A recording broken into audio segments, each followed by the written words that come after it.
Order, and a very warm welcome to this final evidence session for the Pathways to Work inquiry. And it's a pleasure to welcome the Right Honourable Sir Stephen Timms, a Minister for Social Security and Disability, and his colleagues Katherine Pateman and Shaun Butcher. I don't know if you'd like to introduce yourself, Katherine and Shaun. Hello, I'm Katherine Pateman. I'm Deputy Director in Policy Group at Department for Work and Pensions for Disability Benefits. And I'm Shaun Butcher. I'm Deputy Director, Lead Analyst, covering disability benefits in DWP. Thank you so much. I'm going to kick off if that's all right. And Stephen, we're going to, or Minister, we're going to continue from our exchange at DWP Orals on Monday. And I asked you, if you recall, in terms of the anticipated health impacts of Pathways to Work, and particularly thinking about the health impacts.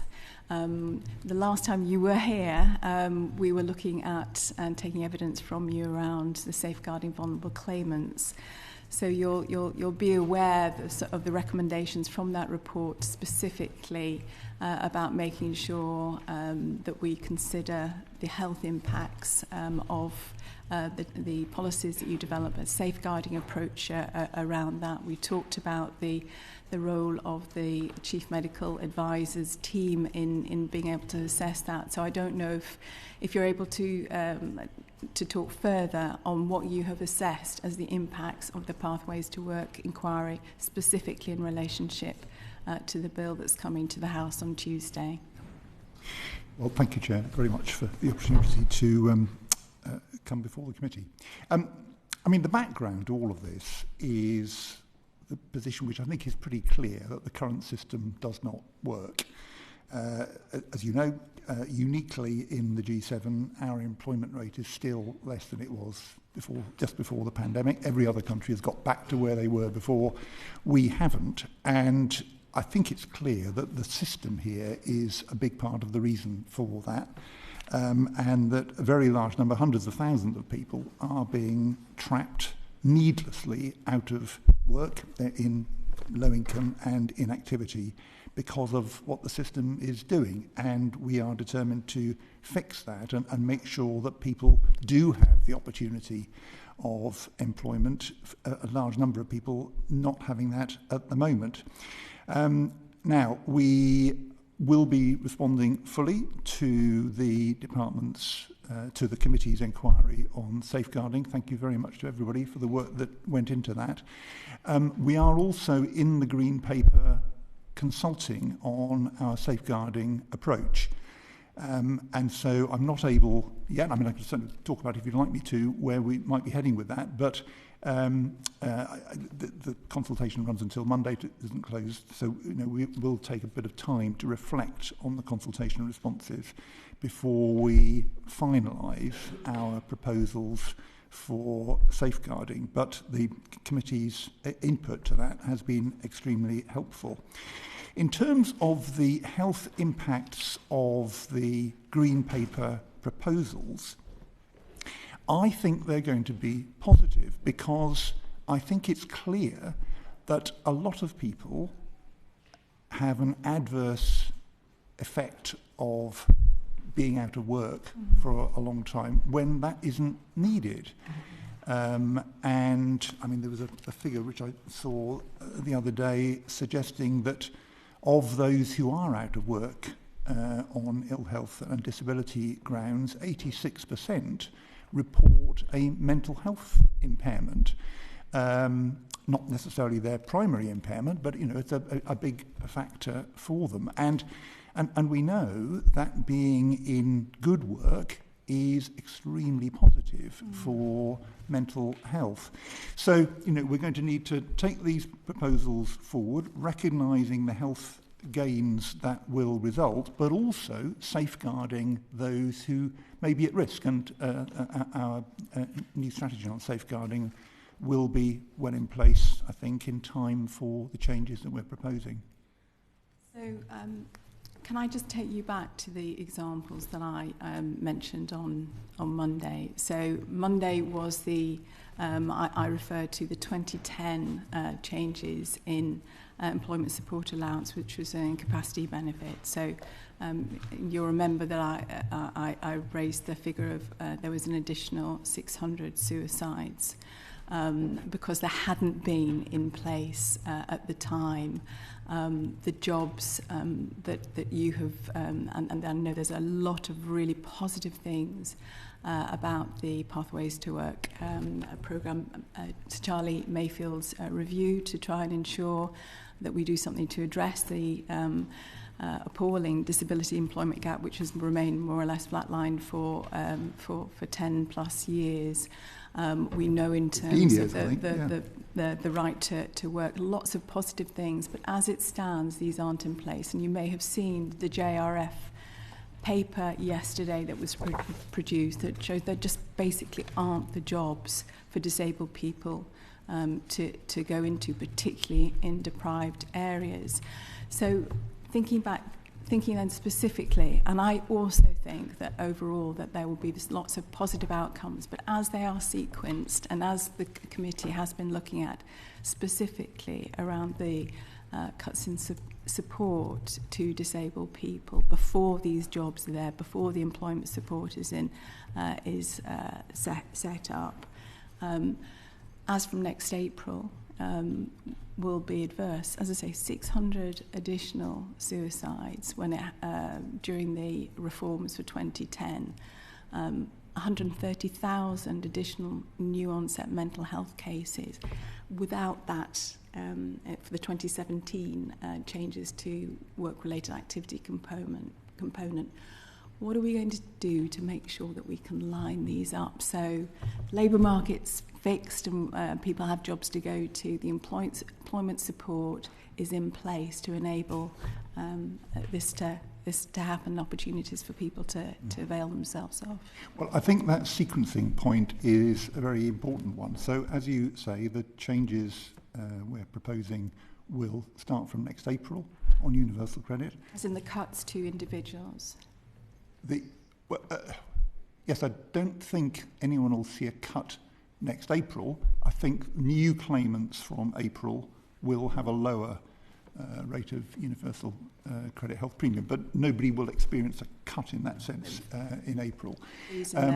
In November, the changes to personal independence payment will start, and there will be some people up from November onwards who have been receiving personal independence payment who won't receive it. As you know, our expectation is that about 90% of those who are claiming personal independence payment next November will still be having it by 2029-30. That's based on the Office for Budget Responsibility Assessment. So, the change to the individual will only happen at their next award review after November 2026. So this will build up over some time. Typically it's 2 or 3, particularly 3 years between award reviews. So the 3 years after November 2026 will be the key years for that. And you're right, we need to make sure that employment support is in place in time for that health and care support is there for that, and also that the very important announcements made at the spending review about investment in infrastructure and jobs, particularly in some of the more disadvantaged areas, that those are coming into place by then as well. And I think that is what we're proposing on all of those fronts, that we will be seeing the progress that we need. I mean, we do have to do all of these things in parallel. I don't think it's sort of would be a viable option to say, well, we're kind of not going to do anything about the health and disability benefits for a few years and see how things go. I think we've got to make all of these things happen. And as you say, sequencing is key. Thank you. Could you explain why there wasn't a consultation on the provisions within the bill? Well, essentially because of the urgency of the changes needing to be made.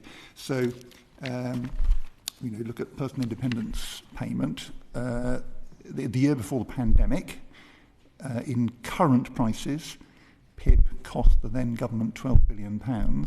Last year it cost the government £22 billion. and the cost of it went up by £3 billion per year, or 2.8 billion per year last year alone, and that is not a sustainable trajectory. So there was a need for urgency with the changes. Okay. Minister, do you accept, as we had evidence from, for example, Professor Ben Geiger, that in terms of working age support, spending has remained at 5% GDP for the last 10 plus years?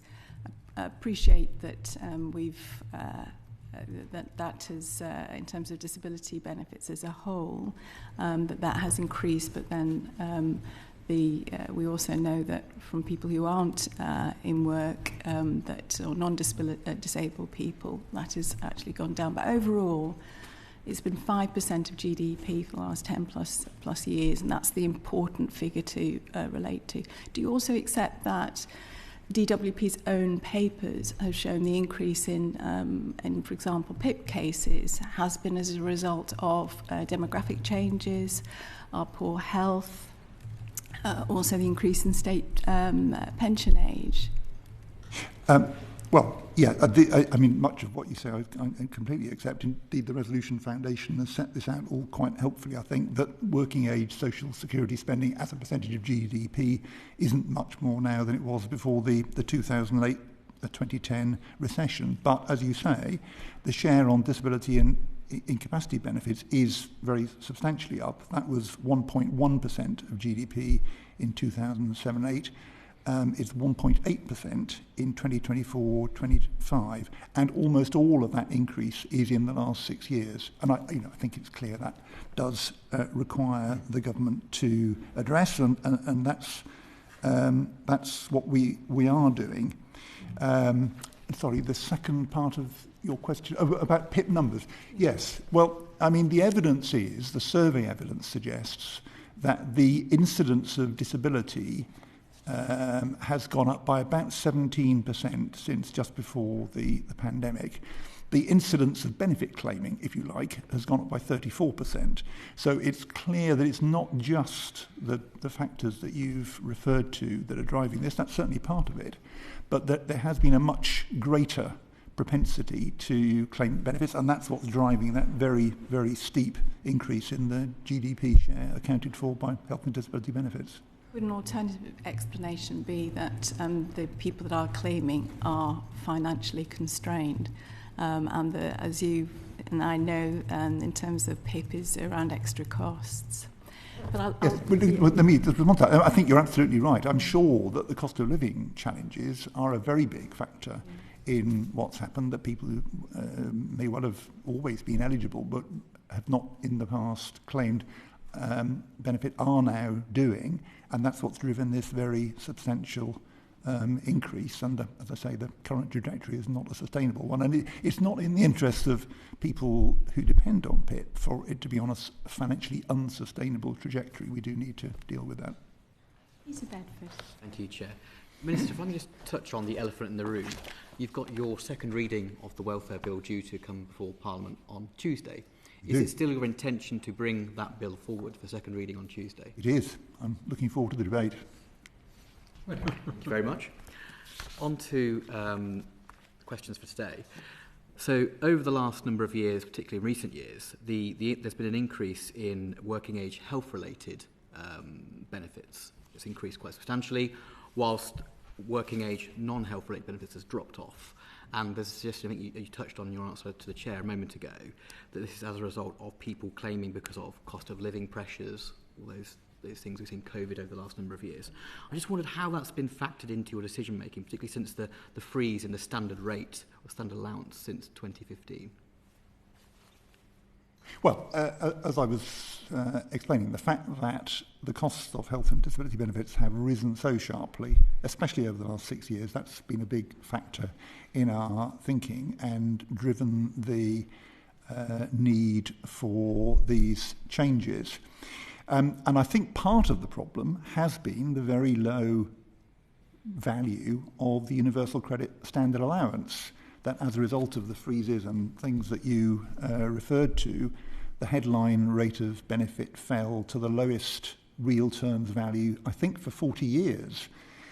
So, you've got to go back to, it was Margaret Thatcher who lifted it above the level that it's been at of late. And the previous government reduced it back down to that very low level. And I think all sorts of problems have arisen from that. And one of them has been a very big incentive for people to claim the LCWRA, the Universal Credit Health top-up, because of the huge gulf now between the Universal Credit Standard Allowance and the health top-up rate. So we've announced, as you know, and the bill that you referred to being debated on Tuesday includes I think the first real terms increase in the headline rate of benefit since the 1970s. It is quite a dramatic change of course in public policy that we're saying that the headline rate of benefit was too low. That's partly what's driven these problems that we're talking about this morning. And an important step in fixing this problem is to raise the Universal Credit Standard Allowance rate as we are doing. I think another problem arising from the historically low level of the standard allowance rate, and this is a point that was made in evidence to this committee, and Chair, you might remember this, by the think tank Bright Blue, who made the point to us that the headline rate was so low that people have been forced to rush into the first job they can come across, even if it's not the right job. And Bright Blue argues that's contributed to the UK's long-standing productivity problems, because people are being forced into the wrong jobs by the very low rate of the Universal Credit Standard Allowance. So, yeah, fixing that, raising it, is an important part of dealing with the problems that we're focusing on this morning. I think some colleagues have got some questions later on getting people into the right jobs. Just going back to health, though, particularly mental health over recent years. We've had the pandemic, we've had a lot of upheaval in the country over recent years, and there's been a marked increase in those with mental health problems claiming these types of benefits and support. I just wonder what your view was on that, in terms of, has mental health got worse in the country at that time? Is it an issue of diagnosis? Is it that people are more willing to use mental health now as a reason for claiming this benefit? I just wonder what your views were on that. Yeah, I think there's fairly clear evidence that there has been a worsening of mental health since the pandemic, particularly amongst young people. That's where the evidence is most striking. And certainly, if you look at what's driving the increase in the PIP caseload that we've talked about, then mental health problems are a large and growing part of the picture. And yet we know, particularly for young people, that the most positive thing that can happen to support good mental health is being able to move into good work. And so that's an important part of the motivation for what we're doing, to make sure that young people do get that chance. We've got the youth guarantee that we announced in the Get Britain Working white paper in November. We want every young person to be learning or earning. So there has been a big rise, particularly in mental health problems amongst young people, and this package is designed in part to deal with that and help people move on from the difficulties that they've got into around the pandemic, and perhaps in particular. If I may come back later on the issue of getting people back into work. But thank you. Thank you. Joanna Baxter. Thank you, Minister, for joining us this morning. Moving to personal independence payments, the PIP provisions in the bill that was published last week provide for a 13-week transitional protection period for those who lose their entitlement at their next award review as a result of not scoring 4 points in at least one activity. Do you think that transitional period will allay the concerns of those people who are affected by that? I think it'll certainly help, because what we will do, and obviously we've been listening to what everybody's been saying about these proposals over the last few months, what the 13-week run-on will allow is for us to deliver the support that we referred to in the Green Paper, the employment support, personalised employment support, and also the support to make sure that people's health and care needs are met. And we'll be able to deliver both of those in that 13-week run-on period before benefit ends. So that'll certainly will certainly help. It's kind of historically a very long run-on if you compare with the run-ons that have been added to comparable changes in the past, but we think it's important, and in particular it gives us the opportunity to guarantee that the support that people will be offered will be provided for them before their benefit ends. So that's obviously quite a challenge to deliver that within that 13-week period. But just reflecting on the answer that you've given, and ministers often talk about the need to help disabled people into work, appreciate why that is a priority. But can you understand why that might give some people the impression that the government doesn't think that PIP is not an incapacity benefit? There are actually many people who are in work receiving PIP to allow them to continue to work. Are you trying to incentivise work by restricting access to PIP? No, as you say, PIP is a contribution to the costs imposed on people by their disability or health impairment.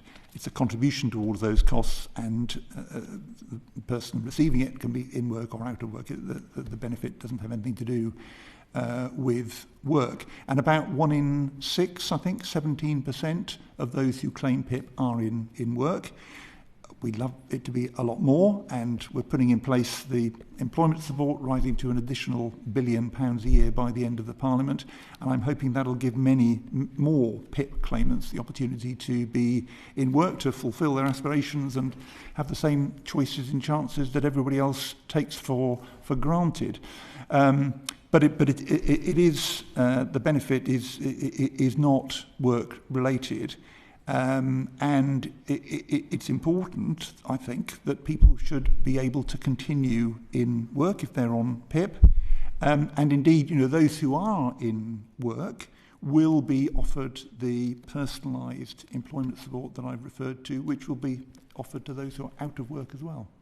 What assessment has the DWP made about the potential for that loss of benefit to affect people who are in work to stay in work, that 17% that you're talking about? Because a lot of people come to us as constituency MPs saying, I'm in work, but I'm only able to stay in work because of the PIP that I receive.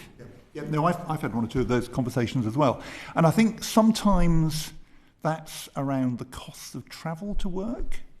And of course, we've got the Access to Work programme, which does deliver help for that kind of cost. There are some long delays at the moment in Access to Work because of the very big increase in demand for it over the last year or 2. So we're consulting on how we should reform Access to Work, but that may be the answer for people to meet their travel costs if those are a result of ill health or disability. Some people make the point that they use their PIP for therapy of some kind, and that enables them to stay in work. And we have said, and I've mentioned, that we do want to make sure that people's health and care needs are met. And so we're talking to the Department of Health and Social Care about how that's going to be delivered. Then it may be, for example, there could be a referral in the health and care support conversation to Workwell, which is available in, I think, 15 of the 40-something integrated care board areas. And so the NHS, as we're fixing that, and that's an important part of the things that need to be done in parallel to all of this. The NHS may well be able to meet those needs in the future. So I think it does depend what the what PIP's being used for and seeing whether we can meet that need in a different way. But I certainly don't want anyone who's at the moment in work having to give up their job because of these changes. So, and I appreciate that you've said that you hope that people's health and care needs would be met, and everyone who loses PIP should have those health and care needs met by different parts of the system. But given that the government inherited an NHS that was on its knees, given the pressures on access to work, how is it that you think that all of those health and care needs would be met within a 13-week transitional period, given the pressures that are on the current system? Well, I'm pleased to say we are fixing the NHS, as you know. And it takes time to do that. It does take time, and it's going to take time before these changes come in as well. So that's the point I was making earlier about the need to make progress on all of these tracks in parallel, including fixing the NHS, because it'll be November next year, so sort of getting on for 18 months, or 14 months, 16 months before the changes to PIP start to take effect. So we've got over a year there, and we do need to make progress in getting the NHS working properly. And as you know, we've made a very big financial commitment to the NHS this year. To make those changes. And actually, if you look at what's happening in the NHS, it's sort of there are some quite encouraging signs, I think, about progress on waiting lists. The 2 million appointments pledge has been exceeded, and that there is good progress. We'll need to maintain it, and in all these areas, we've got to keep making progress. But I think we are on track for being able to deliver what we need. Yeah. So no pressure on West Streeting, but also I would make the point that is the NHS in England. So the same can't be said for the situation in Scotland, where the responsibility for the NHS lies with the government in Holyrood, where waiting lists are getting longer rather than shorter. Just moving on to my last question, just the concerns have been expressed about the impact on older PIP recipients, including those who are above the state pension age. The bill provides the Secretary of State the power to make different provision for persons of different ages. So will you use that provision to protect older PIP recipients, and if so, above what age? Well, pensioners, people that is above state pension age, by and large will not be affected by these changes. And the reason for that is that they are on what is known as ongoing awards with a light touch review. It happens once every 10 years or so. And the light touch review does not involve a reassessment. So for those who are over state pension age, the only circumstances in which things might change might be if people sort of reported a change, if their condition improved, they asked for a reassessment or something, then they would be assessed on the new basis with the 4-point threshold. But for people who are things carrying on as normal, they won't be affected by the changes because they won't have a reassessment. Thank you, Chair. Thank you. John Mills. Thank you, Chair. Good morning. You recently launched a PIP review. I wonder if you could give us a progress report update and perhaps any ideas about the line of thought that you're minded to, ideas that you might follow. Yes, we're looking at the moment at the terms of reference for the PIP review. The background to it is that it's a long time now since PIP was introduced. It was introduced, I think, in 2013, 12 years ago. I think the Chair and I will certainly remember that happening. And it's been looked at. Paul Gray carried out a couple of reviews, I think 2014, 2015. But what he was looking at was whether the criteria were being properly applied. We think now, 12 years on, it's time to have a fuller look at this, not in order to make savings or anything, but just to make sure that the assessment is the right one for the current circumstances, because there's been a lot of changes in health incidents that we've been talking about in the last 12 years, and we think it's a good idea to take a look at the assessment from that perspective. But of course, the other thing that's happening is we are going to be using the assessment in a rather different way in the future, with this 4-point threshold being introduced. And so we want to take the opportunity to look at it from that perspective as well. So we're looking at what the terms of reference should be. I'm talking to lots of organisations and individuals, talked to a group of local authorities yesterday, and I'm hoping we'll be able to come forward with the terms of reference, I hope before the summer recess, and publish those so that everybody can see what we're envisaging. Thank you.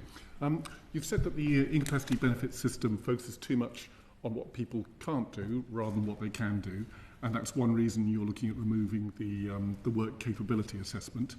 However, the same could be said, or is true, of the PIP assessment process at the moment. So are you looking at how the PIP assessment could also be refocused on what people can do rather than what they can't? Well, I think for the time being, the PIP assessment process will continue to look pretty much as it does now. But, I mean, there are people who are arguing, and you mentioned Ben Geiger earlier, there are people saying that that we should be looking, for example, not just at the functional assessment, but at environmental factors as well. Now, that would be a very big change, and it would take a long time and lots of thought and planning to start moving in that direction. But I think we ought to have that conversation within this review. So there may well be some changes that we want to make in the fairly short term, but I'd like us also to have conversations about how the assessment for this benefit should look longer term. And you know, if there are some ideas behind your question that you think we should consider, then you know, I'd be very interested to hear those. Nothing specifically for today, but as part of the review, are you considering what changes that need to be made specifically to reflect the PIP assessment's future role? Because that can be the means by which eligibility for UC Health it will be determined. Yes, I mean, that's, as I said, the changed role for this assessment is certainly an important factor in the background to the review. Thank you. Just following up on a question, an answer you gave in the House a couple of days ago to my question. Looking as far as PIP claimants specifically are concerned, so excluding the wider UC claimant base, would you agree that there will be far more net losers than net gainers by the changes you're making? And I mean the current claimants of PIP and also those who might have been able to claim but will not be able to claim in the future as a result of these changes. Would you agree there are far more net losers than gainers? Well, you've made the point that if we exclude other people, I mean, so allow me to just make the point that, of course, overall there are more gainers than losers from the changes that are being made in the bill because of the increase in the universal credit standard allowance received by a lot more people. That's what you said, yes. But yeah, that's the sort of the wider picture. In terms of PIP, yeah, I've made the point that the current trajectory for spending on PIP is not sustainable. And so with the changes we're making are intended to make it sustainable. The spending on PIP will continue to rise in real terms. The number of people receiving PIP we expect to continue to increase every year, but not at the unsustainable rate it's been increasing at over the last few years. Yes, there certainly will be fewer people receiving PIP in a few years' time than they would have been if no change had been made. It's a correct statement. Far fewer.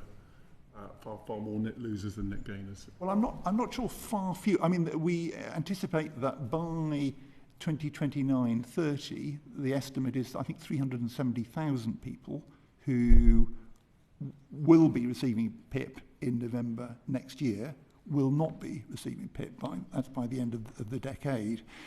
So, yeah, that will be a number of people whose income is lower. Of course, I'd love it for many of those to be able to move into work, and we're going to be providing the employment support to make that ambition realistic for people in a way that it hasn't been in the past. Thank you very much. Thank you. Thank Thank you. Before we move on to Frank McNally, can I just ask the Minister, he probably recalls there was a bit of a controversy, I think it was about 2018, when it was announced that the previous PIP reviewers, both of them, so there's Paul Gray and then we can't remember the previous one, but they weren't provided with information about, for example, the IPRs that were undertaken on PIP who'd gone, people who had gone through PIP. Can you reassure the committee that in terms of the terms of reference, that data on deaths associated with assessments will be made available to whoever is undertaking the review? Well, I'll be undertaking the review, so yeah, the information will be available to me.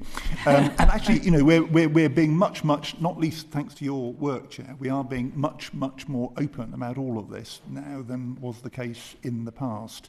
So information is being published in the annual review of the department, and you know, we want people to see what's going on. There isn't any benefit for the department in hiding these things. They were hidden too often in the past, and I think that's one reason why the department, the trust in the department deteriorated so badly, because people could see that things were being covered up and hidden, and it shouldn't have been happening, and I'm determined that it won't happen in the future. Thank you. Frank McNally. Thank you very much, Chair. Good morning. Morning. Minister, nice to see you. Thanks for joining us today. Can I just dig a little further into to John's point around the wider PIP review?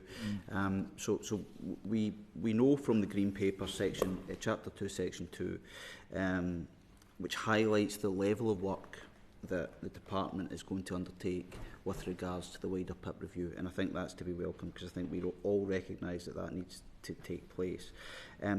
In response to that previous question, you suggested that would have a short-term direction, but also the potential for a much longer-term direction. Would it be your expectation that any outcomes arising from those exercises will be implemented by the time that we come to the change in PIP eligibility in November 2026? Well, the shorter term ones will be on a track for implementation around that time. Now, actually, practically, I don't think it would be possible to make those changes by November 2026, but we can make it shortly afterwards. And perhaps I'll ask Katherine to say a little bit more about that. But then there'll be the longer term changes. Could be much longer term, and depending on what the nature of those is, would determine how long it might take. But in terms of the timescale for sort of short-term changes, Katherine? It depends upon a range of factors, including the department's ability to implement those changes, depending on the nature of the changes, whether we'd need to consult again, and factoring that in. So that's why it's difficult to give a precise time, and obviously we need to determine what we were looking at to give a clearer time frame. Yeah, and I think that's what generates some of the concerns that members have been touching on, and I'll maybe come back to that in a couple of minutes' time. But on the wider assessment exercise, so to quote the Green Paper, it states, to make sure we get this right, which is the critical aspect of this, we have to bring together a range of experts, stakeholders and people with lived experience to consider how best to do this. So given the criticism that has been levelled from a number of key stakeholders, from a number of people with lived experience, from a number of experts, many of whom have presented to this committee, about some of the proposals that are contained within the Green Paper, is it surely probable, more than possible, that the points that will be highlighted to the department as part of that exercise will be contradictory to the new PIP eligibility and put us in a difficult place where we have an assessment that is perhaps suggesting that the eligibility criteria that we have put in place at this stage is not fit for purpose? Well, I don't think so. As I say, I think the changes, if we do decide to make some sort of short-term changes, we'll be able to implement those perhaps not quite by November next year, but not long afterwards. So they'll be in place for the great bulk, at least, of the reassessments that occur after November next year. So that'll be post the review, or for that part of the review. So I think that should work okay, I think. So you don't think, if you're engaging with stakeholders as part of that exercise, that wider exercise into PIP assessments, that they will not have criticisms of what the current eligibility that we're putting in place potentially from next week? Well, I think we can make some short-term changes relatively quickly.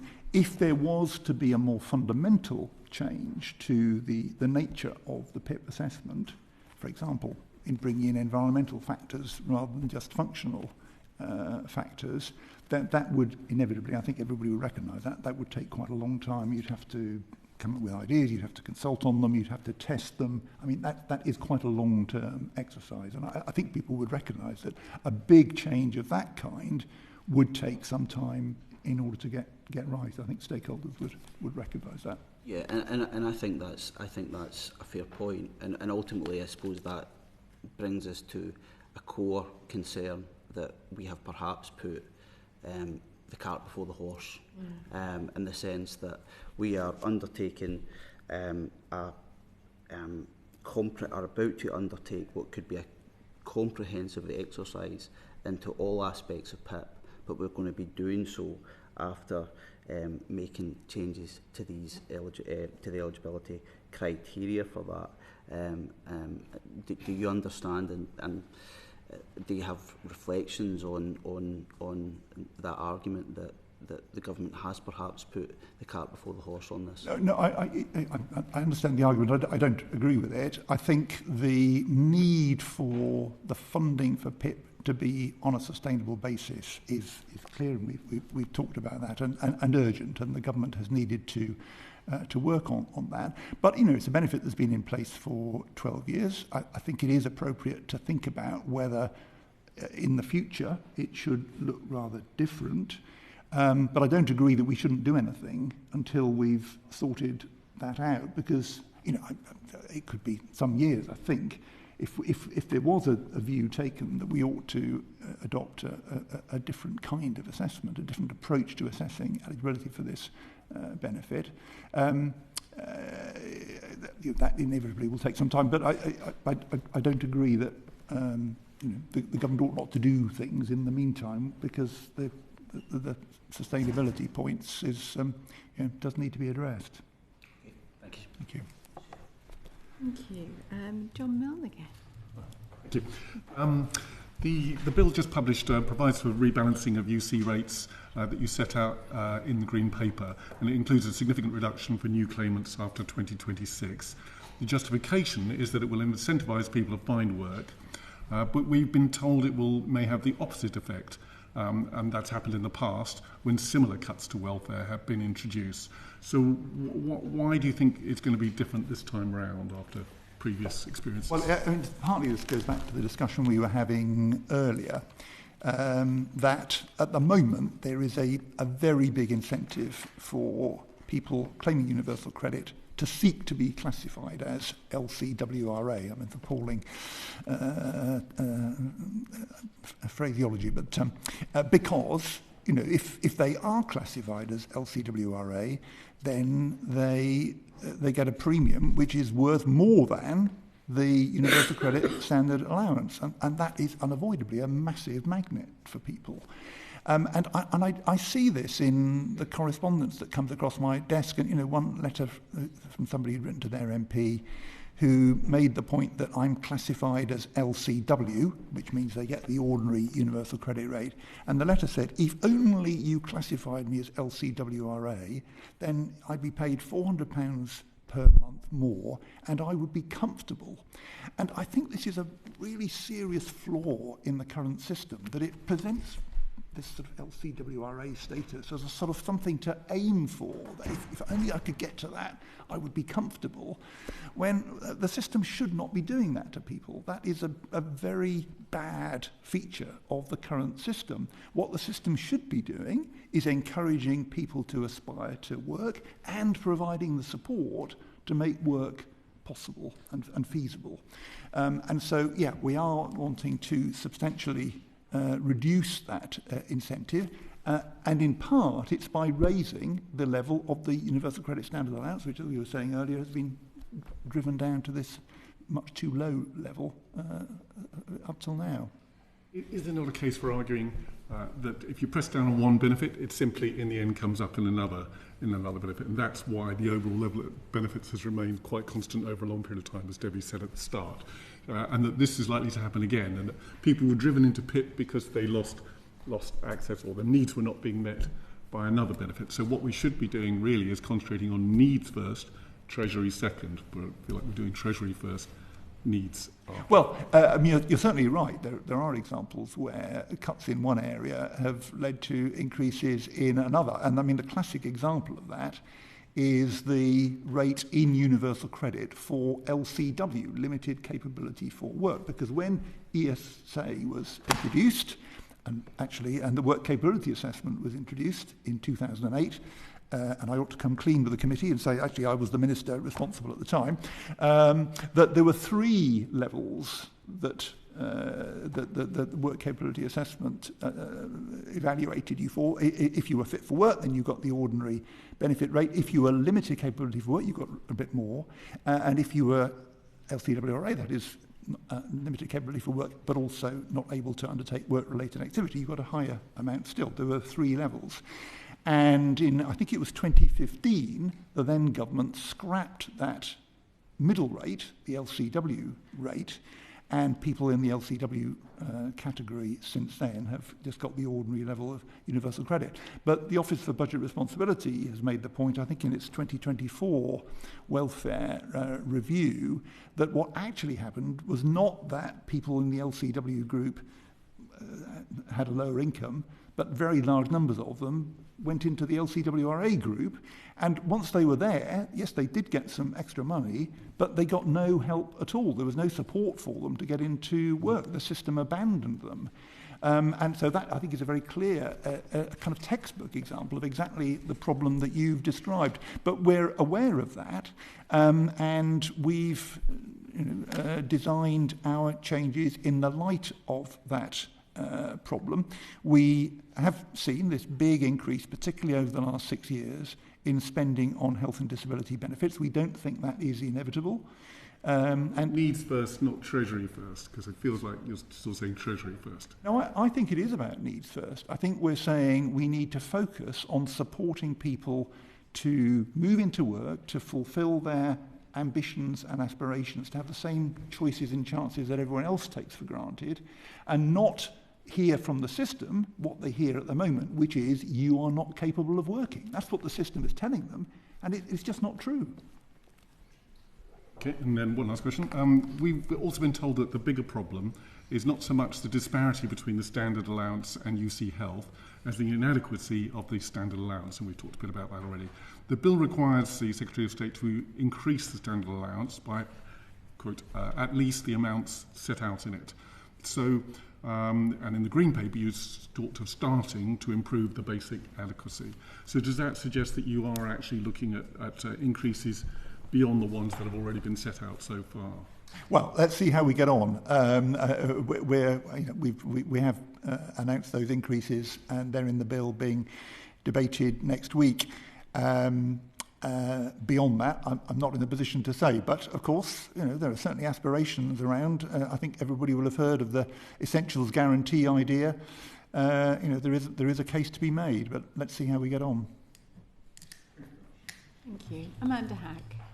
Thank you. Thank you for coming to speak to us this morning, Sir Stephen. I think I'm going to move over to the individuals who are on the severe condition claimant criteria. But first of all, one of the things I just wanted to raise is the huge amount of uncertainty that disabled people are feeling at the moment, and that actually causes a huge amount of stress. In light of the work that we've been doing on the safeguarding vulnerable claimants, how have you balanced that uncertainty and the risk on those individuals are actually very poorly. How are you managing that in the department at the moment? Well, I do recognise that that is a very significant issue, and that there is a good deal of anxiety around. Of course, change does sometimes need to be made, and we've got to do it in a way that is as helpful and supportive as possible. So the changes, particularly to PIP, as I've said, are not going to start until November next year, and not until each individual's award review after November next year. So it's still some time away. But I accept it is. There is always some uncertainty because people do get reassessed for PIP from time to time. The basis next time will be a bit different, but reassessment is always a feature of the system, and therefore uncertainty. And I don't think there's a way of avoiding that. We are taking very, very seriously the need for the department to do better on safeguarding. And as I've said, I very much welcome the committee's work on this. We're consulting in the Green Paper. The consultation is open until Monday, and we're keen to get more responses. We've had, I think, about 40,000 so far, but we're eager to have as many as possible, to hear from people about how they think we should do that part of our job. And once we've been able to go through those consultation responses, we'll come forward with our proposals. Okay, thank you. And I wanted to establish that point before I went on to those individuals with severe condition criteria claimants. So they'll continue to receive UC health rate beyond 2026 and never have to undergo a reassessment. The decision, though, about whether somebody qualifies will depend on the result of a work capability assessment, but the work capability assessment is to be abolished. How will that all work? Well, the work capability assessment will be in use for some time yet, I think another 3 years or so. But you're right then, we will, under severe conditions criteria, whether or not somebody fulfills those criteria comes out of the current assessment. But once the WCA has gone, we'll obviously need another way of establishing that. And that does require some serious work and planning. And so all of this will be set out, our detailed proposals on this, in the white paper that we are intending to publish in the autumn. And I'm hoping we'll be able to publish it at the time of the autumn budget. And there are quite a lot of issues. The results of the consultation closing on Monday, our assessment and a response to that consultation, this particular point, other points as well that we'll need to set out in our in that white paper in the autumn, and there'll then need to be further legislation to follow. Okay, lovely, that's helpful because, obviously when the Secretary of State in a recent letter referring to the protections of those who would never be able to work, she said she'd provide those details, so I'm assuming that's where those details will come. Yeah. That is a very important part of the system so. that we'll need for the future. Yeah, lovely. So how will you protect those who will never be able to work again in the future? What are your thoughts around that? Well, what we've said is that they will be able to receive the higher frozen rate of the universal credit health element. And in addition, we will assure them that they will not need to go through universal credit reassessments in the future. Those are the 2 key things that we're envisaging. So you said they're going to receive the higher rate, which will be frozen. So Yes, how does that protect somebody who is on a lifelong support because they're unable to work? How does that protect them if their financial position is frozen in a point where costs are going up? So somebody who's receiving the universal credit health premium their income will typically, there might be other things as well, but it'll typically consist of the universal credit standard allowance and the universal credit health premium. The latter will be frozen in cash terms. The universal credit standard allowance is being increased by more than inflation. Now, if you add those 2 things up, then it isn't quite the whole income going up in line with inflation. And actually, it depends a little bit what inflation proves to be over the next couple of years. But so I think it's sort of broadly protected, and it's certainly protected compared with other incomes, but the people who are not in this category, for example. But I think by the end of the decade, the last figure I saw suggested that people might be a couple of percentage points, their income might be a couple of percentage points lower than it would have been if the system had just carried on as it is at the moment. But that does depend on exactly what happens to inflation. So in broad terms, overall, their income will fall below inflation because there is a frozen element and an increasing element that they're actually over time their incomes will fall in real terms. Depending on exactly what inflation turns out to be, it may be that the total income doesn't quite keep track with inflation. Thank you, Chair. Thank you. I just want to ask about the additional premium that's also in the bill that we're voting on Tuesday. So who will this be for? How much will it be? And when will it be introduced? And how do people get it? Well, this is the Universal Credit Health Premium that we've just been talking about. The additional premium? No, it's the Universal Credit Health Premium, which will be payable to existing people who are in the LTWRA group currently, and will keep it over the coming years, and also others, and we've talked about people with meeting the severe conditions criteria. When will they get that, Minister? When will they get that? Well, those who are receiving LTWRA at the moment, it'll carry on, so they'll just continue with the Universal Credit Health Premium.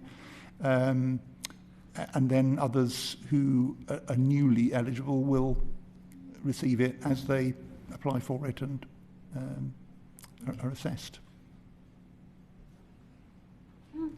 I asked specifically a question I didn't get a chance to ask before. What are the intentions to do as we, I think, committed to during the general election to co-produce policy with disabled people and their organisations? How are we going to make sure that's embedded in terms of the development of policy?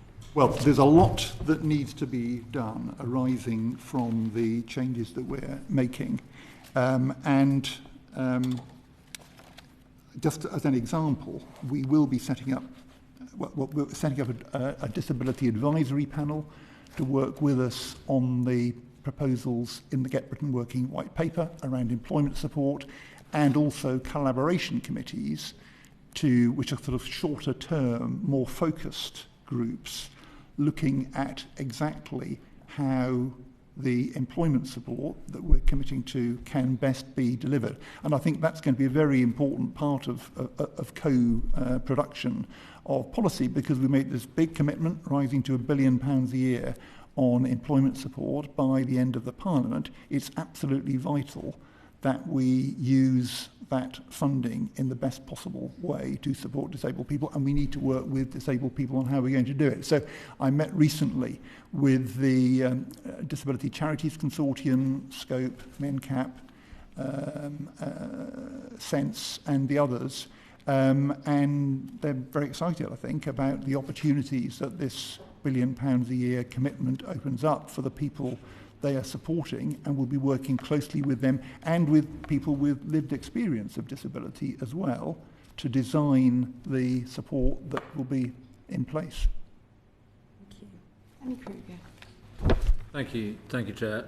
Stephen, you said earlier that you're going to press ahead with the bill next week. At the moment, you don't have a majority to get it through the House of Commons unless the Conservatives support the bill. Would you like us to, and will you press ahead if you can only do it with Conservative support? I'd be delighted to have support from across the entire House for the excellent proposals that we're bringing forward, and I'm looking forward to the debate on Tuesday. Good. Okay. Well, to get our support, we'd need to have confidence that we're going to see genuine reductions long-term in the overall spending on welfare, which we don't believe will happen under the current proposals on their own. and to see genuine support on the labour market side. At the moment, we're seeing jobs being destroyed through actions of the government to pass its unemployment bill, leaving aside the national insurance rises, which job centre workers that I've spoken to say is devastating, the work they're trying to do to support people into employment. So on their own, it doesn't feel to me that these this bill, which is not really a reform bill, it's just a cuts bill, it's not even going to achieve significant welfare savings. Can I ask you specifically, do you accept, and I'm basing this on evidence from Citizens Advice and the Resolution Foundation and others, that, I completely agree, by the way, with what you said earlier, which is that for many younger people, particularly those with mental health conditions, the best thing for them would be to be supported into employment, and I agree with you on that ambition. Nevertheless, the proposals in the bill will fall disproportionately, the cuts, the benefit reductions will fall disproportionately on older people and those with physical health conditions rather than on younger people with mental health conditions who will continue to be parked on benefits. Do you accept that that's the likely effect of the reforms, that it would be older people who would be more likely to lose their PIP? No, I haven't seen an assessment along those lines. We will be offering employment support to everybody who loses their PIP, whatever their age, and we would like to see many more people in work. There are 2.8 million people at the moment out of work on health and disability grounds, economically inactive. 200,000 of them say they'd like to be in a job now and think they could be in a job if only they had the support to get into work. And we are determined to provide that support, and that will extend across the entire age range. We certainly want to support young people for the reasons that we've talked about and that you've recognised, but we want to support older people as well. Well, I mean, the Resolution Foundation says that the likely impact of the PIP changes is that older claimants are more likely to be impacted than younger claimants, and they're also less amenable to the incentives, as it were, so it's harder for them to respond to a reduction in benefit income by seeking work or more work, whereas younger people are more likely, naturally enough, to respond to those incentives. So I am concerned that you're targeting older people who are less likely to respond in the way that we all want. We'll be offering support to older people as well as younger. Although that support isn't going to come in for another couple of years. No, the support is being rolled out now. So the Connect to Work programme is being rolled out across the entire country, the whole of England and Wales, by the end of this year. And that next year is funded to support 100,000 people. So no, the support is coming into place now. It's building up. And it's starting. It's starting slowly. It's 100,000 people when we're talking about a year by the end of the Parliament. But we're on track for. Okay, but we're talking about millions of people currently parked on benefits, and you're only proposing to support 100,000, of whom not all would necessarily succeed in getting into employment. No, that's not the case. I mean, it's 100,000 on Connect to Work, but there are lots of other things that are going on, inactivity trailblazers, and this growing programme that I've referred to, building up to an additional £1 billion a year by the end of the Parliament. So there's going to be a huge amount going on. I mean, the scale of this is unprecedented. This has never been done on this scale before. I remember the New Deal for disabled people, which was quite experimental when it started in 1998, but it steadily reduced the disability employment gap between 1998 and 2010, and then in 2010 it was all scrapped, and the disability employment gap has hardly shrunk at all since then. So we want to get back onto that trajectory of providing proper employment support to the very large number of people who at the moment are out of work on health and disability grounds. And needlessly, they could be in work. Indeed. We've got to give them the help to make sure they can. Indeed. Okay, well, let me just turn to UC Health then, because as we've said, that is now essentially being merged with the PIP regime, and it's not clear to what extent this is now a disability benefit rather than an incapacity one. But we'll look forward to seeing the product of the assessment review. But the proposal is to cut in half the UC Health premium for new claimants. That still leaves a £50 a week roughly uplift in people's income if they manage to get onto the LCWRA cohort, which is less than £100 a week, but it's still 50% more than they'd be getting otherwise. You're suggesting that the increase in the standard allowance will somehow reduce demand for the UC Health component. I mean, that's a £5 a week uplift, whereas there's a £50 a week prize if you do get onto LCWRA. So do you really think that we're going to see a significant reduction in UC Health claims as a result of the reduction in the entitlement? I mean, especially as you've just acknowledged that overall it's unlikely that this will outstrip inflation anyway, so people are still going to be incentivised to seek the UC Health component. And so even if the spending reduces, the numbers of people in receipt of that surely will continue to rise unsustainably. Well, first of all, and Shaun may be able to help me, the increase in the Universal Credit Standard Allowance by the end of the period we're talking about is somewhat higher, I think, than the figure that you... Real terms, it'll be £5 a week, won't it? It's 265 a year, so yeah, that'll be about £5. Okay, all right. In real terms. Yeah. But I mean, the key thing is, we're reducing the incentive, but we're also providing support. And that's the key part of the jigsaw which has been absent in the past. There must be proper employment support. So it isn't just a question of reducing the level of the premium, but providing the support that people need. Still no conditionality to seek that support or to take it. Well, conditionality is an interesting topic, and I mean, if we're moving on to that, I'd be very interested to talk about it. I mean, I think the evidence is pretty clear that the best kind of employment support for people who have to work on health and disability grounds is voluntary support, where people have chosen to seek that support. But we do need to think more, I think, about conditionality in this area. And certainly it's my view that it's perfectly reasonable for the department to expect to at least have a conversation with people about their work aspirations and how they're setting about getting the support that they need. But the key target for us, I think, at this stage is those 200,000 people who want to be in a job today, who think they could be in a job today, to make sure they've got the support to. I suggest we try and create jobs and well-paid jobs for them. As we are doing. And as I know you want to do, but you're going about it in a very perverse manner, in my view. Let me just comment. I mean, employment is up, inactivity is down since the election. We want to keep on that trajectory. There's a long way to go, but we're on the right track. Unemployment's up as well. It's a perverse set of contradictory stats that we can trade with each other. Let me just quickly finish, Chair, with the question. I don't think they are contradictory. I think what's happening is that the inactive bit of the system, which is the reason that 2.8 million people at the moment are out of work on health and disability grounds, people are moving. People are moving into employment. People are moving into the active part of the system, and therefore being counted as unemployed. And there they are getting the help that they should have been getting, or starting to get the help they should have been getting years ago. All right. Let me just ask you again, following up my question to you in the Chamber yesterday about Motability. I understand you're not looking at the scheme. Why is that? There's been such an increase in expenditure on that scheme now. A lot of people getting vehicles. Only 5% of vehicles are adapted for physical disabilities. So a lot of people are getting vehicles who don't have physical need for transport. It's £3 billion a year, way larger than it used to be. Do you not think that this is an area that you should be looking at? Well, I think the Motability scheme, the mobility component of PIP, has an important job to do. And we were talking earlier about people being able to get to work, and the mobility component is very important for many people with a health issue, disability, to enable them to stay in work. So, you think the scheme's fine at the moment?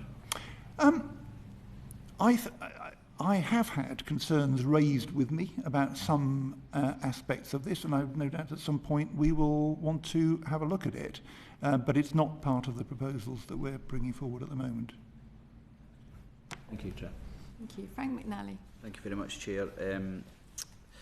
Minister, there's a lot in the Green Paper, as you've just touched on with Danny and have throughout the day. to be welcomed, especially for young people. I think I've been absolutely clear on that.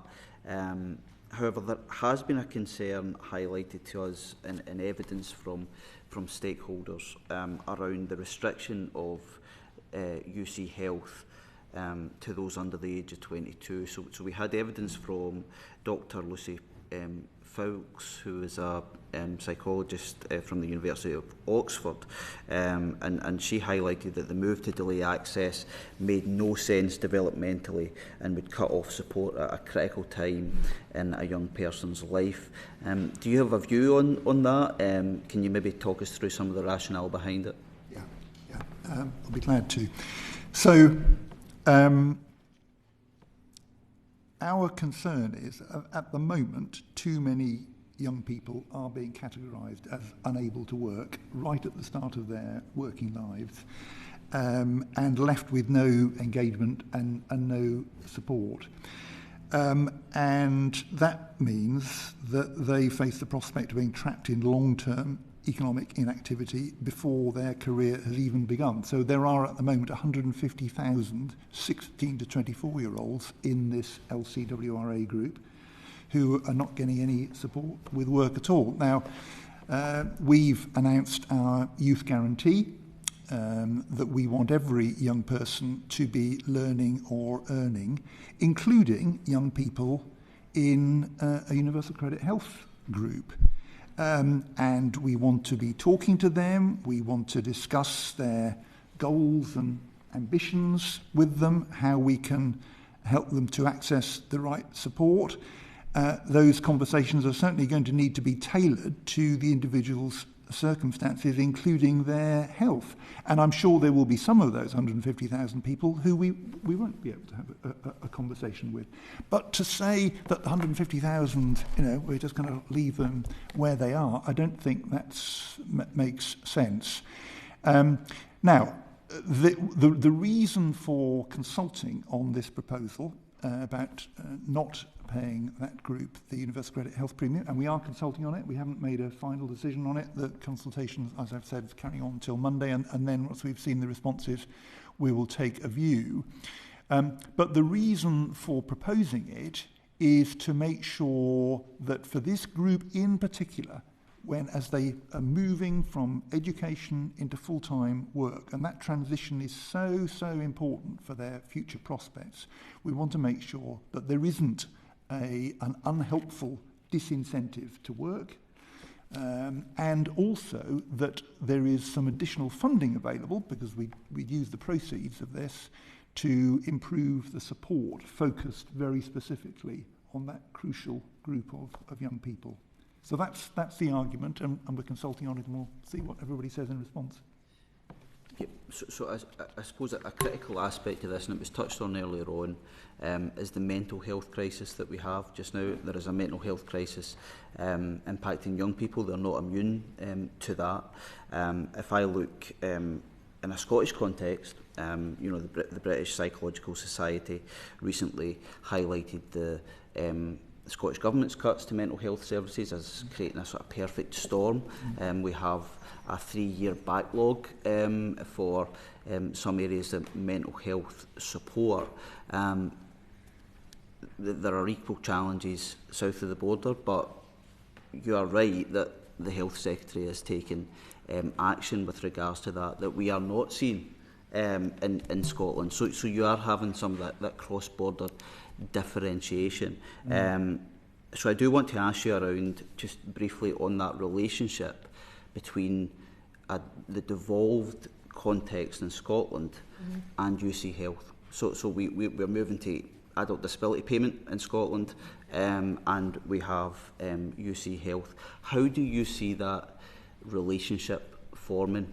Because you could have some challenges here, I expect, and how do you plan to navigate that in the interests of people who are going to potentially qualify for adult disability payment, but would potentially not qualify for PIP? Just starting on finishing off the under 22s point, I agree with you about the importance of improving mental health support, And I think that the Scottish Government should be following the lead that Wes and his colleagues are taking in England. And of course, we know the best thing for somebody's mental health, particularly at that crucial point in their development, is to be in good work. We're wanting to, pull out all the stops to make that possible for people. There are some quite significant issues around devolution and around the universal credit health premium, as you say. And the key one, clearly, and you're sort of hinting at this, I think, is that in England and Wales, the gateway to the universal credit health premium will be through personal independence payment, and PIP is being replaced in Scotland by the adult disability payment.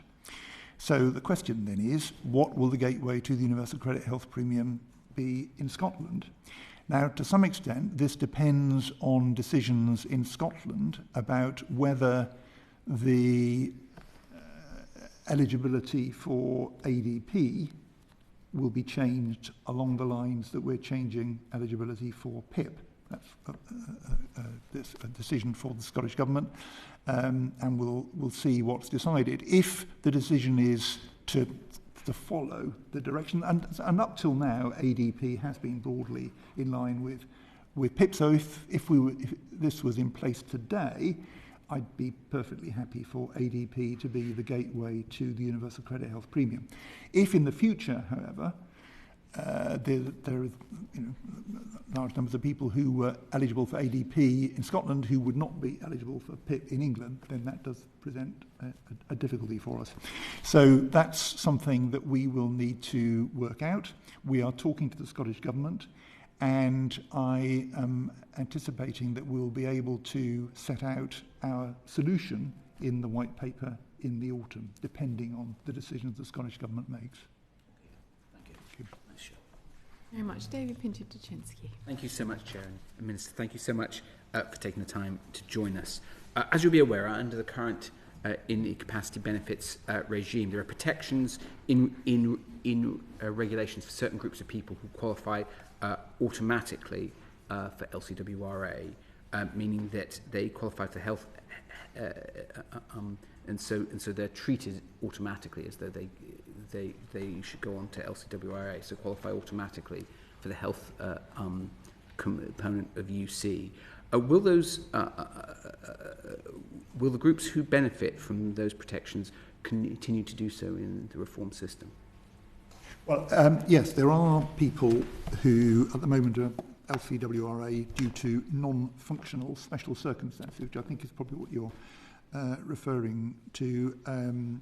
People with cancer, for example, going through cancer treatment, people with high-risk pregnancy, and also people classified as substantial risk at the moment. And we are recognising that we do need to work out how we're going to protect those people in the future, and the details of what we're proposing will be in the white paper. Fantastic, thank you.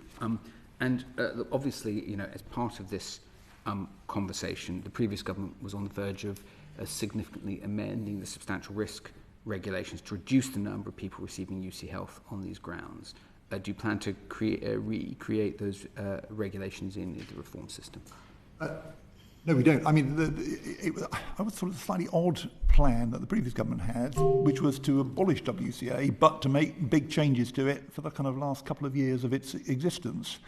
And we've made clear we're not going to make those changes to the WCA. We're going to abolish the WCA. We're not going to change that.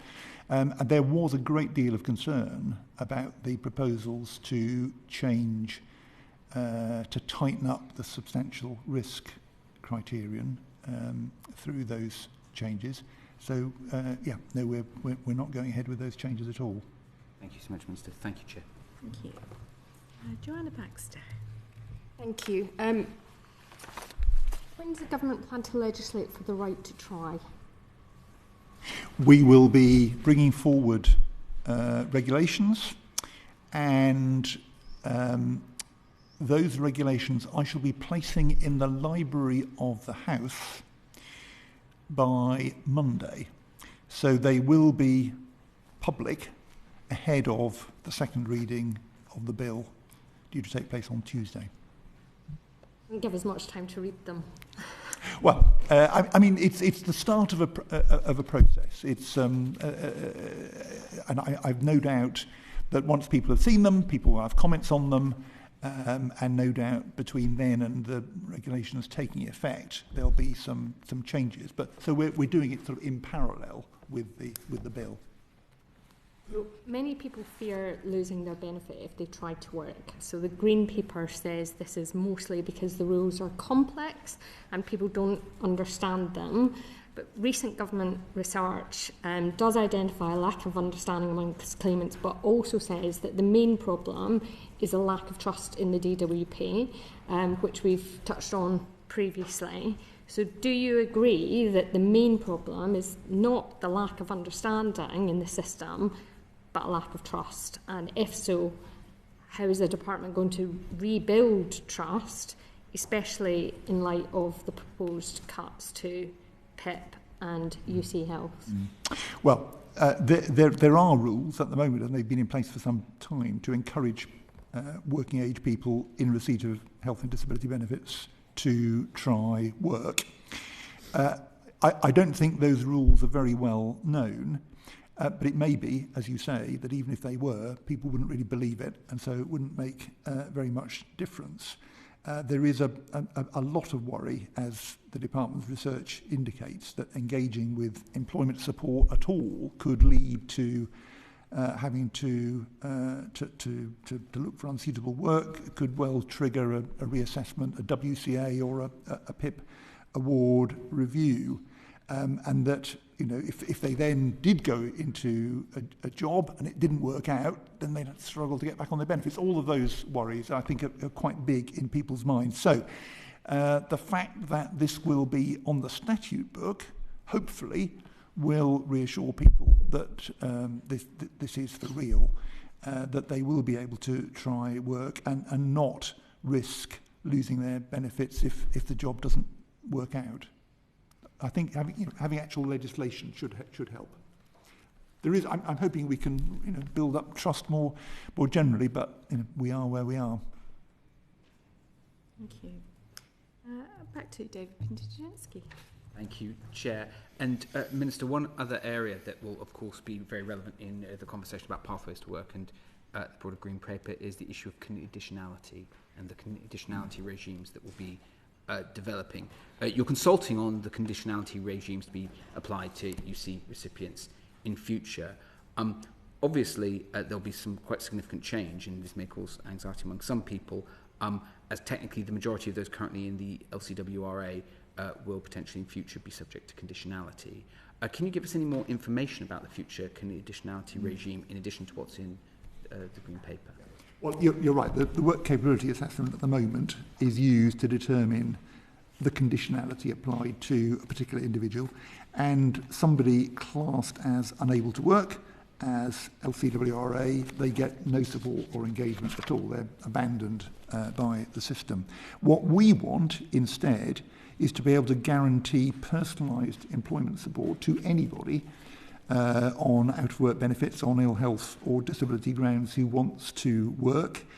And so that does require, I think you're absolutely right, a new approach to conditionality. It needs some careful consideration. We want the views of others to help us work this out. And we recognise that health impairments, disabilities can be complex, things can fluctuate, and the support that an individual needs may well change over time. And we need to acknowledge and recognise that. So conditionality does need to be tailored to an individual's needs and capabilities. So we are consulting on how to determine who is subject to a requirement only to participate in conversations, which would be kind of one end of this, or in further work preparation activity, which would be another level, or then there is the kind of stronger requirements in the current work search regime. All of this needs to be thought about very carefully, and we are expecting to bring forward our proposals once we've got all the consultation responses assessed in the autumn. Thank you. Can I just quickly pick up on that point you just made, and it harks back a bit to the conversation had a few minutes ago about the former structure of UC, where there was an LCWRA and an LCW, and similarly the ESA famously had 3 categories. And it sounds again like you're envisaging a spectrum, but there'll be some who just have are subject to pretty much full work-based conditionality. Some who'll be subject to conversations, but not much more. But it does sound like again we are almost re-evolving. And by the way, I think it's the right decision, re-evolving that middle category. But could you say more about what that middle category would entail? In ESA, it wasn't full work conditionality, but it was some form of near work or near, something that moved you towards the labour market. What do you envisage that looking like? I think the biggest changes would be for those who are in the currently in the LCWRA group who get absolutely nothing at all at the moment, because our view is that it's reasonable to expect the great majority of people, at least, to talk to us about what their work ambitions are and about the support that we can provide to enable them to fulfil those ambitions. There will be some people who that wouldn't be appropriate for at all, who should be exempt from the requirement to have conversations. But there's a large number of people who are not getting anything at all at the moment, and we want to have conversations with them. And the evidence is increasingly clear that simply having a conversation with people about these matters, helping them to think through what the possibilities are, has a very positive and significant impact in terms of enabling people to move into work. Including people, the system has told for years, you can't work. Oh, absolutely. And I think that, and I suppose some of what I'm getting at, and it's probably me not being so clear, is between pretty much substantive labour market engagement and those initial conversations, and the evidence is really clear. Even having a chat, raises employment rates by 3%. Yeah. There's probably, it sounds like you're envisaging something halfway between those two. Is there something else, going further than simply engagement, but not yet at full work conditionality that you're envisaging for people? Well, I think, on the whole, I think the right approach here is a voluntary approach, to offer people the support that's available, and it's then for them to decide whether to take it up. These are kind of an early part of the conversation here, and as I say, we'll have much more after when we come forward with our white paper. But I think the principle that the support that we're offering should be taken up voluntarily by people is the right one. But we do want to make sure at least we're talking to them about what the opportunities are. Brilliant. That's very helpful. One other thing you mentioned was around tailoring and tailoring of the system. Who do you anticipate doing that? So will it be driven by work coaches? Will it be driven by disability in employment advisors?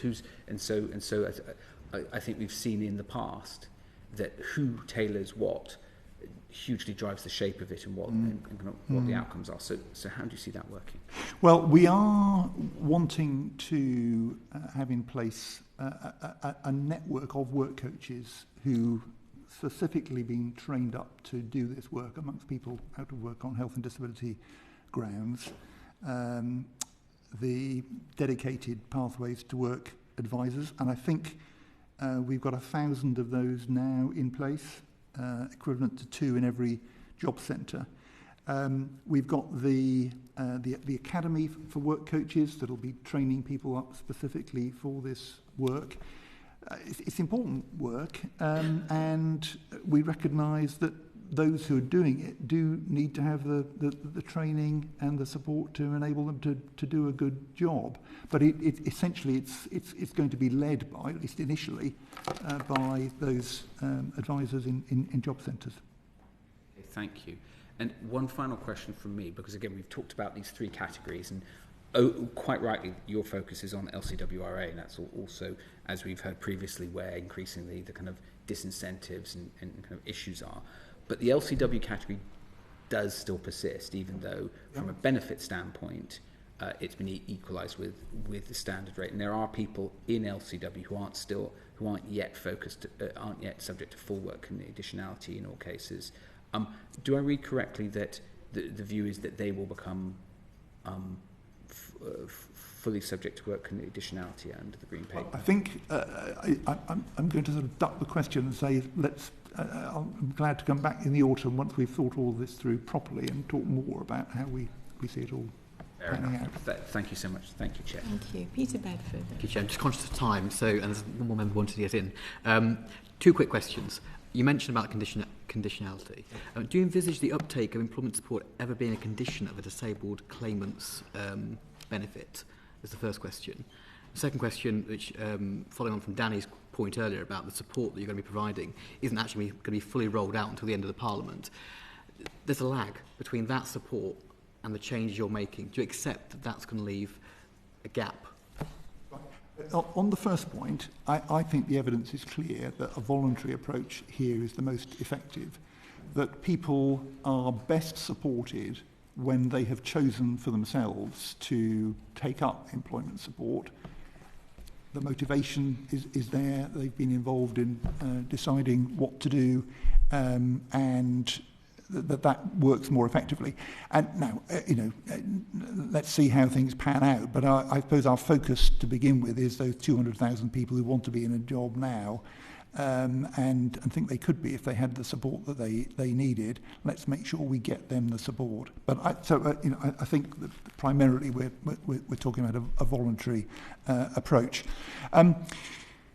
It's true that the support that we are providing will be building up over the next few years, but as I was saying earlier, Connect to Work, entirely new, that's going to be available across the whole of England and Wales by the end of this calendar year. So we're not hanging around on this. The number of people who are in the frame for support will build up over the next few years. With the PIP changes take effect and so on, and the support we're providing will build up as well. But I think those two things will happen in sync, and so the support that's needed will be in place when it's needed. Thank you. So sorry, Amanda. I was looking at Joe. No, not at all. I suppose I really sort of wanted to press the point about the time lag, because a lot of the changes that we want to put forward is encouraging people to get into work, but the key programme don't come on stream until the back end of the Parliament, so that doesn't really feel in sync. I suppose the other thing I just wanted to reflect on Can I just have a go? That's not how I see it. As I say, the key programme is going in place this year. The changes we're talking about in the benefit system start from next year, but the number of people affected by them will grow over time. So I think the support that we're providing will be in place in line with the need for it. Okay, I'm not quite sure, but we'll leave that one. I suppose the very one thing that I get worried about is actually the point at which people fall out of work. So how will you be supporting those people who have got disabilities and they see the loss of their income actually means that they can't work anymore? How are we going to do rapid support for those individuals? How are you going to prevent them from not feeling that they can work long term? Well, I think there's a number of points here. I mean, I've talked about the employment support that we'll guarantee to people during the 13-week run-on period after a decision about benefit is made, and I'm confident we'll be able to deliver that by the time all of this starts in November next year. But I think there's more than that we need. And so Charlie Mayfield's Keep Britain Working review, I think, is really important here, because we are going to need employers to be more supportive of people who've got a disability, got a health problem. I think at the moment there are quite a lot of people who run into a health problem in the course of their work and feel they've got no alternative but to leave work, when actually with quite modest changes they could continue. And, you know, there are some really good examples that I've come across of employers who are providing that sort of help, but a lot aren't. And so I think Charlie Mayfield's work is going to be important here, and I hope helping us to change the culture amongst employers to make it much more likely that people can get perhaps a bit of flexibility or whatever it is that's needed to enable them to stay in work or return to work. Thank you. Thank you, Chair. Thank you so much, Minister, and your officials as well. Thank you for coming to see us and providing evidence to this last session of the Pathways to Work inquiry.